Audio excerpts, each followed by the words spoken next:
This video found you for a reason. Maybe you're unhappy with your life right now. You feel stressed, unmotivated. Maybe you have some low self-esteem that you're dealing with, or depression, and you're just in desperate need of a life change. I get it. I've been there. I was somebody that would watch every single change your life in 7 days or 14-day life transformation challenge. And while I'd feel inspired in the moment of watching those videos and apply some of those tricks for a few days, after a while I would just fall back into my old habits, and then I'd end up feeling worse about myself because I failed. Again, I always felt like I was taking one step forward and then 2 steps back because I'd end up feeling worse about myself by not committing to something again. Then in 2023, something clicked for me because that was the first year where the person who entered the new year looked completely different from the person who exited in the best way possible. And what's crazy was at that time, I wasn't trying to change my life in 12 months. It had just gotten to the point where making a permanent change wasn't about me from 1 month from now. It was more about creating something that was like actually everlasting for 10 years from now me, or 50 years from now me. Now that 2023 process is something that I do every year. It allows me to transform into the best version of myself in a realistic way, and that's what I'm going to share with you in this video. First, I'll share with you the exact steps to take, what I do every single year, and then we'll go over some extra tips to help you stay consistent throughout the entire year. So for proof, this is my actual goal journal. As you can see, this was the first year that I started this. I did a version of it in 2022, and in 2022 I was like, I feel like I started to get somewhere. Like I actually achieved some goals. and so 2023 I kind of refined it, and this was the year where I was like, that's what worked for me. So we're gonna take a look at this, and I also did it for 2024. Not as fancy, but I also did it for 2024. So the first thing that you're going to do is take the time to complete 2 journal prompts. Now listen, I'm not somebody that prefers journaling. I'm not somebody that enjoys journaling. I don't journal every day or every week. That's not my thing. But for this, I will journal. The first journal prompt to complete is, what does the best version of myself look like 1 year from now? And you're going to write it as if it's actually happening, or as if it's actually you from the future. This was my submission for journaling, and I literally wrote it like, my name is Millie, today is, and then I put the future date, December 28th, 2023, because I started it in 2022. Anywho, so I put today is future date of 1 year from now. This year was amazing for me, and then I just write it as if it's actually me 1 year from today. This is where you could expand on things like, what is your mindset like? What's future you's mindset like? What's your view on life? How is your health, your relationships, your finances, your spiritual growth, if that's something important to you? How's work? How's your hobbies? Just imagine what that future you's life looks like and how it feels fulfilling for you. Why does it feel fulfilling? And journal about that. The next journal prompt that you will do is a more of a breakdown, talking about what does a fulfilling day in the life look like for you. And that's, again, you're writing it as the best version of yourself as future you. So a fulfilling day in the life, this one on this side was my fulfilling day in the life. I'm breaking down more specifics with my day, my morning routine, my workout routine, the foods that I eat, my night routine. I'm just getting as specific as possible. I even at the bottom, I broke down Sunday, Monday, Tuesday, Wednesday, each individual day, and how they might differ from each other with workouts. Because for me in 2023, a big goal was getting more active and working out a lot more. So I broke down what Sunday would look like. Sunday was more of a rest day and maybe meal prep. And Monday I would go to the gym. Tuesday I would go on a walk or a run. So I broke down what that future version of me was doing. Step 2 in this process is optional, but again, this is what I did, so I'm gonna share it with you. But basically I did a brain dump of things I say yes to and things I say no to. Again, here's the things I say yes to, things I say no to. For example, rest was a huge one that was important to me, especially having a big burnout season before. So things I say yes to is yes. Going to the gym, hanging out with friends, making homemade meals, doing self-care, creating time for me. So those were some things that I would say yes to.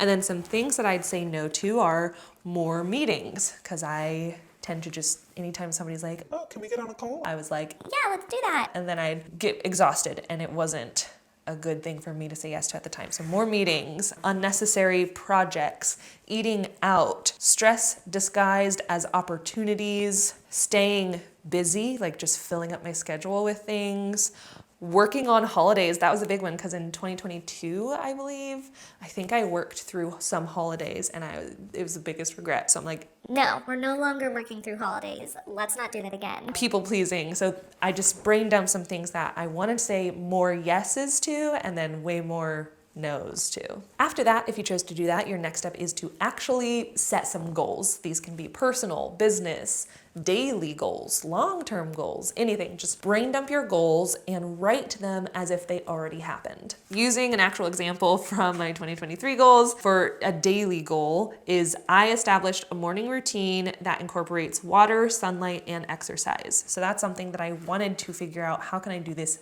daily? A more weekly goal was I go to the gym 3 to 4 times a week. A more long-term goal was I read 52 books this year. Or if you're somebody who you're subscribed to me, you're probably an aspiring content creator or a content creator. It could be content creator goals. So like I post 3 times a week, or I post every week on YouTube. I try to make my content creator goals something that I have control of, not necessarily like subscriber numbers. It's nice to have, oh, I'd love to hit 10,000 followers, but you don't have control over who chooses to follow or subscribe to you. So I try to make my goals things that I actually can control, like how often I post, how often I show up, what habits am I establishing to help me become a creator. So it could be any sort of goal, just write it down as if it already happened. Then with each of our goals, we are going to create action items that will actually help you achieve those goals. So you need to ask yourself, okay, what's the smallest next step that I could take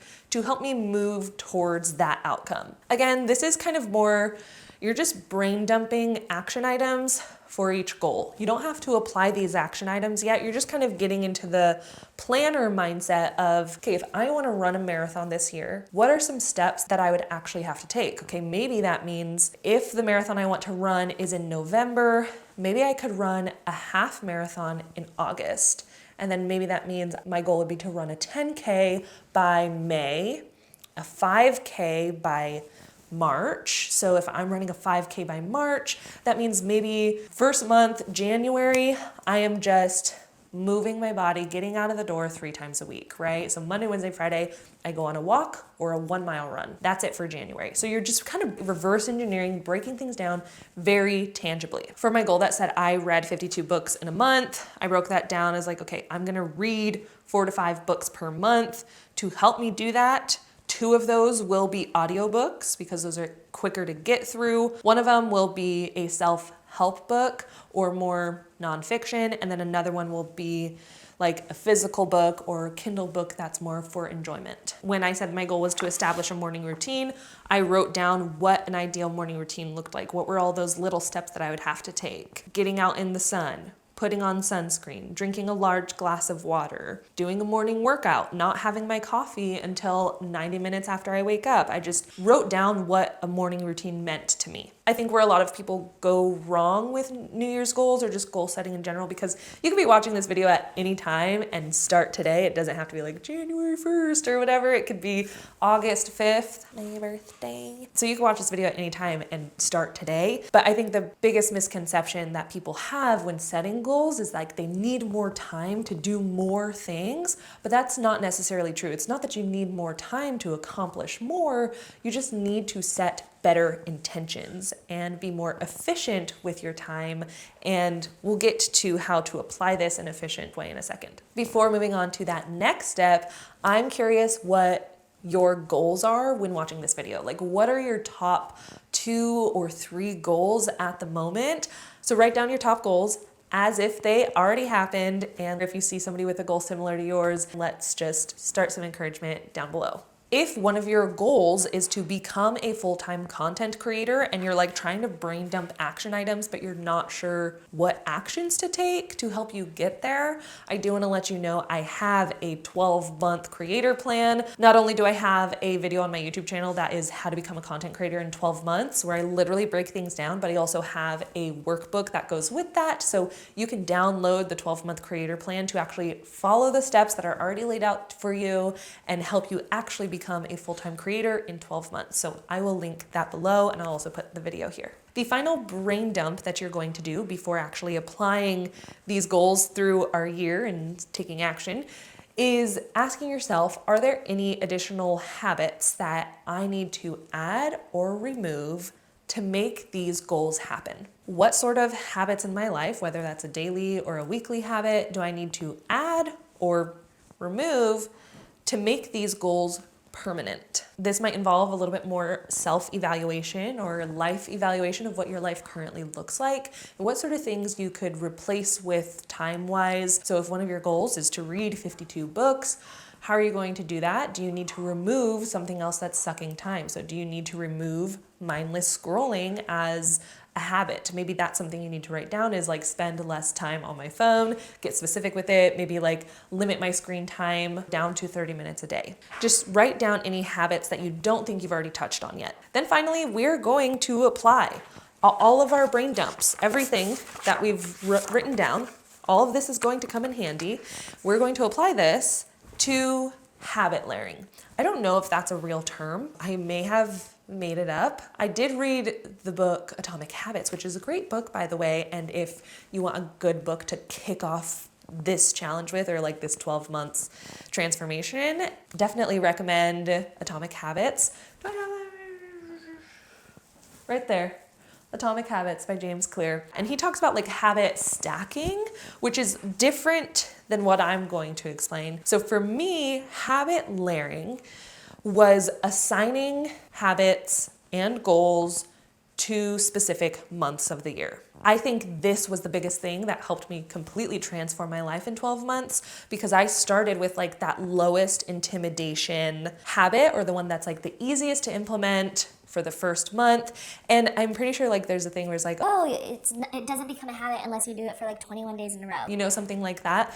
So I was like, okay, what if I spent 1 month just trying to work on this goal or establish a better routine, establish one habit or maybe 3 simple habits. And the next month I could build on top of that a little bit at a time. And then the next month I built on that a little bit at a time. And this worked so well. Yes, you have to have patience because it's not this overnight transformation success, change your life in 7 days, but this is what worked for me in making complete life transformations permanent. So let's do an example together. For the month of January, so my doodles are really embarrassing. Don't look at them. I'm not going to show you anymore.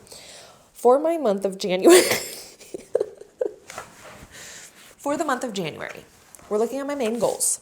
It says, establishing a morning routine that incorporates water, sunlight, and exercise.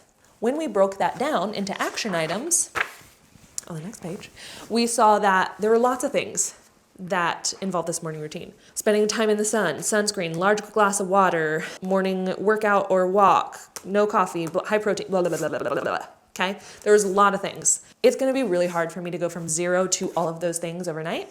So my daily goal for the month of January, when breaking that down, was to add water and vitamins to my everyday routine. So my morning routine, woke up with a glass of water, and sometime during the day, have vitamins. That was my daily goal for the month of January. Just do that. Then my weekly goal, one of them was I read 52 books this year. My action goal was I need to read basically 4 to 5 books a month, which is basically 1 book a week. A weekly goal was to read 1 book.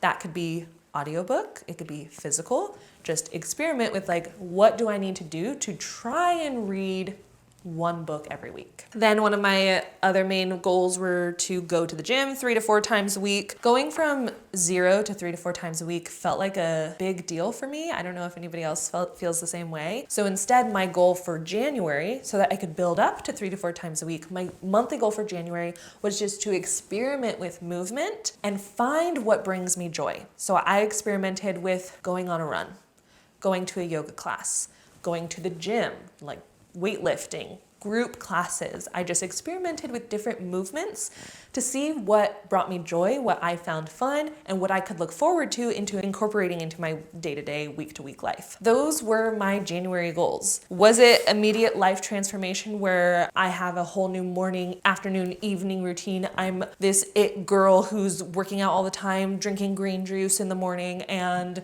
reading at night instead of scrolling on TikTok? No, it wasn't an immediate transformation, but those goals set me up perfectly for February. For February, I kept kind of the same thing. So February, the daily goal of water and vitamins, I kept doing that through February. And then I added putting sunscreen on in the morning. I just added that to my daily routine. Weekly, on top of reading and incorporating that to my routine, I added oil pulling and teeth whitening because I wanted to take better care of myself, do a little bit more intentional self-care, and oil pulling was like huge on TikTok, so I added that to my weekly routine. And then like the movement goal, instead of experimenting with movement, try to stick to a consistent schedule of like try to work out Monday, Wednesday, Friday, see if that works. So what you're doing is you're slowly building up to a transformation in a way that doesn't force you to make big scary changes and commit to them, or else you've failed. You know what I mean? Something that you may have noticed is January and February, I really only focused on 2 or 3 of my main goals when there was 5 or 6 on that page. That's because you don't have to work on all of your goals right now, right away. From the beginning, go ham and try to spread yourself thin and work on all these new things. No, I just picked the ones that I felt were most important or the ones I had to work on sooner rather than later, started establishing them January, February, March. And then as that became more of a habit, I added in the other goals into like more April, May, June, right? I added another goal into quarter 2, and then I added another big goal into quarter 3.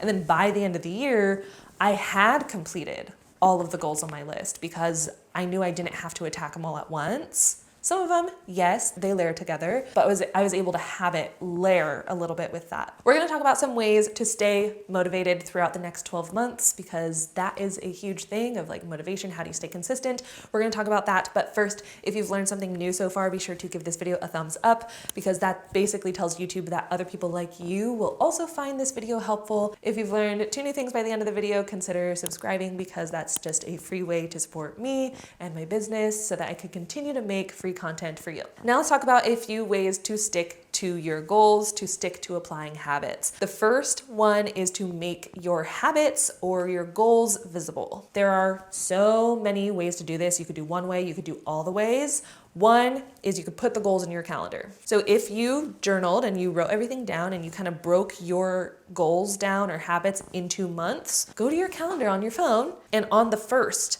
of each month, create a little reminder of what those habits are going to be for that month. There are even apps that you could use and download to help you stick to those habits. This is a free one that I've used. And I mean, it was great at first, but then once I had the habits actually established, I was like, You don't have to notify me anymore. Sheesh, I get it. I'm already doing it. so I didn't need it after a while.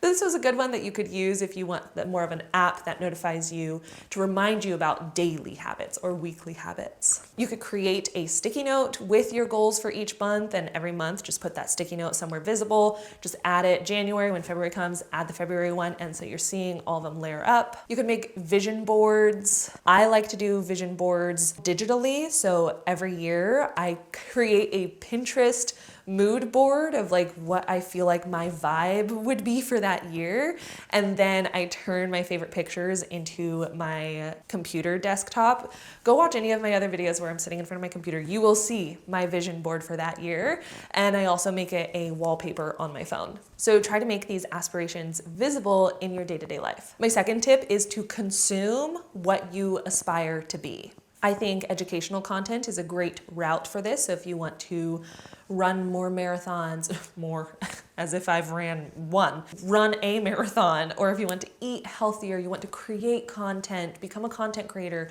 whatever that goal is, find books relevant to that goal and read about it. If books aren't your thing, there are podcasts that you could listen to as you get ready in the morning on your drives to work.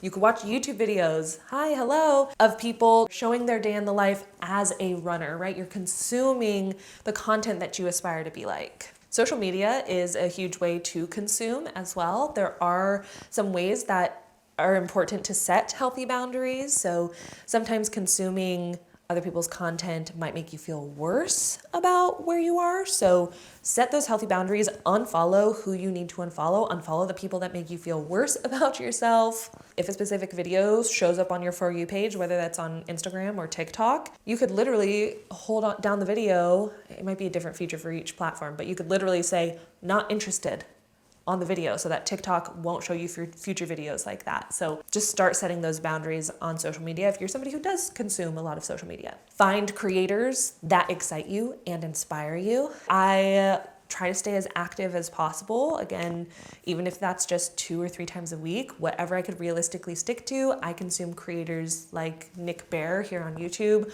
Just seeing his balance between running a business and a family is very aspirational for me, so I like watching him for fitness content. Third tip is to stick to the plan and not your mood. This is something I still struggle with, but I do remind myself in the back of my head when I'm like, it's night and I'm like, oh, I just want to lay in bed and be cozy. I don't want to go to the gym tomorrow because I just want to be cozy right now. Right now, I just need to rest, so I don't want to do this tomorrow. Don't make decisions for future you based off of how you currently feel. No. You're gonna stick to the plan. So at night when I'm like, I don't want to work out. what do? Stick to the plan. Do I want to work out in the morning? No, not really. But I open up my app, go to my group fitness class, I book the 7 a.m. class, I have my outfit prepared. Tomorrow me, we'll get to it. Today, I'll be cozy. I'll relax for now. Tomorrow me will stick to the plan. My fourth tip is to give yourself grace. This is a huge one, and one that I have to remind myself on a daily basis or a weekly basis, because so many of us, we thought I smelled gas for a second. And I was like, gas leak. Let's try that again. I know for me, when I set a goal, I feel like I have very much a black and white take on it. And if my goal is like, well, I'm not gonna have sugar, and then I have sugar, I am so hard on myself. I tell myself that I've failed, that it's all hope is lost. I will binge eat and be like, okay, well now I'm just gonna have a whole jar of cookie dough. You know what I mean? But perception's reality. Just because you had a cookie doesn't mean everything is a wash. Down the drain, down the toilet. Give yourself grace. You're human. You had a cookie. No biggie. You didn't work out this week? Okay, that's fine. You could work out next week. Does 1 week in your life really matter in the grand scheme of things for you 50 years from now? No, 1 week, you probably needed it. Let's be real. So just get back on track. You want to be a content creator, you posted for 7 days and then you didn't post for 2 months. Does that mean it's too late for you? No. Not at all. You can just jump right back on. And this time you've learned 7 days of posting in a row might be too much, might burn you out. Maybe just try posting once a week. Learn from any mistakes that you make and adjust it, modify it for what you need, because all of our bodies are different, especially for any of you who are watching and have a 28-day menstrual cycle or 30-day menstrual cycle, whatever that is for your body. Our bodies fluctuate so much throughout those 28 days. 1 week, you're feeling great. You want to socialize, you want to talk. The next week, you don't want to socialize, but you're in planner mode. You could do things around the house. The next week, you're feeling angry, pissed, you hate everybody in the world. And the week after that, you're lazy, you want to lay around. So give yourself grace. Understand the changes in your body, in your life, and work with the lifestyle that you have. Work with the body you have. You don't have to do what everybody else is doing because they have different lives than you. They have different body types than you. So find what works. That's really what's going to help you establish that ultimate change of life, is finding what works for you. And I know everybody says that, but it's very much true. Making change doesn't have to be this big, grandiose, scary thing. It can be bite-sized and gradual that over time adds up to a really cool, big thing. I found for me doing big 7-day challenges aren't what works. It doesn't work for me. And that's why I have to attack things more bite-sized, and that's okay. If you're an aspiring content creator and you want to become a content creator in the next 12 months, don't forget that I have that 12-month guide that I've already created for you, broke everything down into month-by-month goals. And if you've enjoyed this video, be sure to watch this video next because YouTube thinks you'll like it. Thank you so much for watching. I will see you in the next one. Follow your joy. Bye.